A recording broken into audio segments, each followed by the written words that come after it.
I have a question which may be a little bit unconventional for the most. I consider myself as a recreational drug user. I use drugs to feel good, but I don't let it control my life. Don't let it control my work. I have control over it. And I do it because I love living in the moment. I always do. Try to, at least. And that puts me there. When I'm using, I can be more happier with the place where I am. And because the place where you are is less focused, and therefore you're introducing less resistance to it. So it would be accurate to say that you are in a clear place of allowing. Yeah, that's what I also notice is when I'm using, my grid is always up here and is always filling in real quick with things I just put in my vortex just a few hours or just a few days ago. Just fills in so seamlessly. But my question about it is, because it is a drug, is it an artificial kind of vibration, or? Well, it isn't. You could feel that something's a little out of whack about it, and that isn't it. But here's what is. And we're not trying to talk you into or out of anything.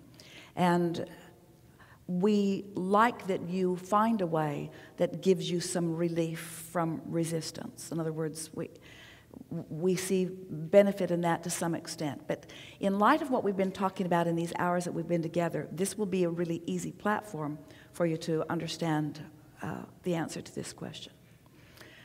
So we're talking about vibrational momentum.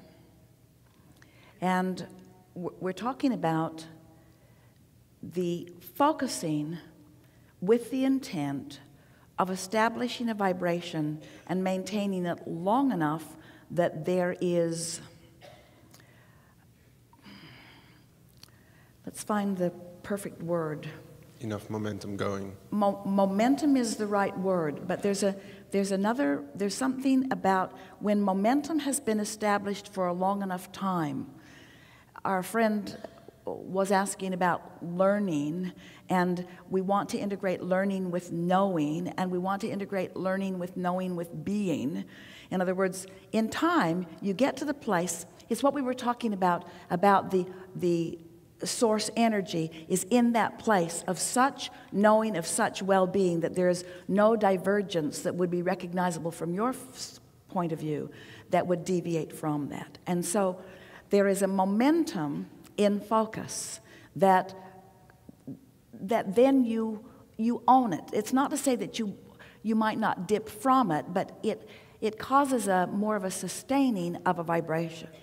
So with drug use, so you're living normal life like everyone else, and you're asking for all kinds of things. So you're doing step one, and Source is doing step two and flowing back to you all of the things that you're asking for. And then you find some way, we're encouraging through meditation or through deliberately moving yourself into that higher vibration through any number of the processes that we have and we'll be talking about. And so you find yourself in a state of allowing. And now as you allow that momentum and you use your ability to focus there, now you can sustain that momentum. And when you are utilizing a substance, that sustaining of that momentum is not the same. No. In other words, there's an allowing of it, but there's not a... We've said in the past, and we'll say it here, and then we will re-emphasize it in light of this new discussion that we're having that makes it even clearer, that the use of many substances can put you in a place where you are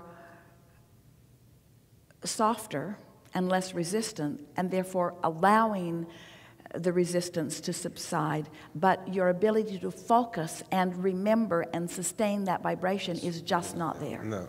It's just not there. So it is a temporary solution. Now hear this. You're really going to like this. It's the same, ooh, we really like this. It's the same advantage that your slumber gives you. In other words, when you sleep, you stop focusing, and when you stop focusing, your attraction of everything subsides. Your resistance is gone when you sleep. Yeah. But when you wake up, you're more likely to pick the vibration up right where you last left it. And when you come down from your high, you're more likely to pick up right where you last left it. Yeah. Oh, such a good conversation. Thank you.